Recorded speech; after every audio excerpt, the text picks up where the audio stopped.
வரை இருக்கக்கூடிய ஒரு 10 பாரம்பரிய மீனவர் கிராமங்கள் ஒருங்கிணைந்து தங்களோட வாழ்வாதாரத்துக்காக தொடர் கூட்டங்களை நடத்தின்னு வராங்க. குறிப்பாக பார்த்தீங்கன்னா இந்த சென்னை மாவட்டம் மயிலாப்பூர் சட்டமன்ற தொகுதிக்கு உட்பட்ட மயிலாப்பூர் நொச்சிக்குப்பம், நொச்சி நகர், டுமிங்குப்பம், அந்தோனியார்புரம், இருதயபுரம், செல்வராஜ் கிராமம், பவானிக்குப்பம், ராஜீவ்காந்தி நகர், நம்பிக்கை நகர், முள்ளிமா நகர், முள்ளிக்குப்பம், சீனிவாசபுரம், இந்த பாரம்பரியமாக இருக்கக்கூடிய இந்த 10 மீனவர் கிராமங்கள் ஒருங்கிணைந்து இவங்க கூட முள்ளிக்குப்பம் சீனிவாசபுரம் மீனவர்கள் நல சங்கம், அது மட்டும் இல்லாமல் ஏற்கனவே இருக்கக்கூடிய பல்வேறு மீனவர் அமைப்புகளோட தலைவர்கள், பல்வேறு கட்சிகளை சார்ந்த மீனவ சமுதாய முன்னோடிகள் எல்லாருமே ஒருங்கிணைந்து கடந்த மாதம் 22ஆம் தேதியிலிருந்து வாரம் வெள்ளிக்கிழமை ஒவ்வொரு மீனவர் கிராமத்திலையும் ஒரு தொடர் கூட்டங்களை நடத்தின்னு வராங்க. இதில் தலையாய கோரிக்கை அப்படின்னு பார்த்தீங்கன்னா, சென்னை மாவட்டத்தில் கடற்கரையில் பாரம்பரியமாக மீன்பிடி தொழில், மீன் வியாபாரம் செய்து வரக்கூடிய இந்த பகுதிகளை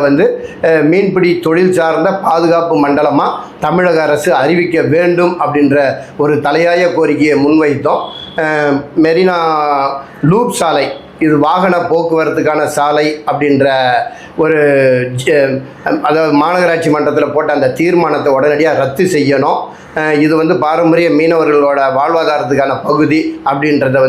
மாநகராட்சியில் ஒரு தீர்மானம் கொண்டு வரணும் அப்படின்ற ஒரு கோரிக்கையும், பட்டினப்பாக்கத்திலேருந்து சாந்தோம்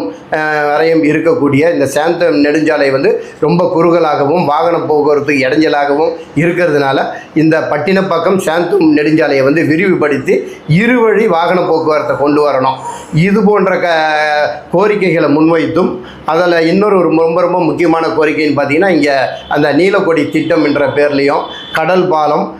பட்டினப்பாக்கத்திலேருந்து ஊரூர் குப்பம் வரக்கூடிய அந்த தொங்கு பாலம், இது போன்ற திட்டங்கள் எல்லாம் எதிர்த்து பாரம்பரிய மீனவர்கள் மீன்பிடி தொழில் செய்கிறதுக்கான ரொம்ப முக்கியத்துவம் வாய்ந்த இந்த பகுதியாக இருக்கக்கூடிய இந்த இடங்களில்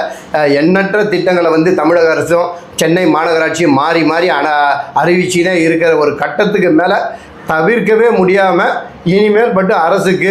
இழந்ததை நம்ம மீட்டி ஆகணும் அப்படின்ற ஒரே காரணத்தினால ஒவ்வொரு வெள்ளிக்கிழமையும் ஒவ்வொரு மீனவர் கிராமத்தில் கூட்டங்கள் நடந்துன்னு இருக்குது. இந்த கூட்டத்தில் எடுத்த தீர்மானங்களை 125வது மாமன்ற உறுப்பினர், சென்னை மாநகராட்சியோட மாமன்ற உறுப்பினர்கிட்டையும், 126வது வார்டு மாமன்ற உறுப்பினர்கிட்டையும், 171வது மாமன்ற உறுப்பினர்களை நேரில் சந்தித்து மாநகராட்சியில் ஏற்கனவே போடப்பட்ட அந்த லூப் சாலை ஒருவேளை வாகன போக்குவரத்துக்கான சாலைன்னு அதை அனௌன்ஸ் பண்ணியிருந்தாங்கன்னா அந்த தீர்மானத்தை உடனடியாக ரத்து செய்யணும். இது நொச்சிக்குப்பத்திலேருந்து சீனிவாசபுரம் வரை இருக்கக்கூடிய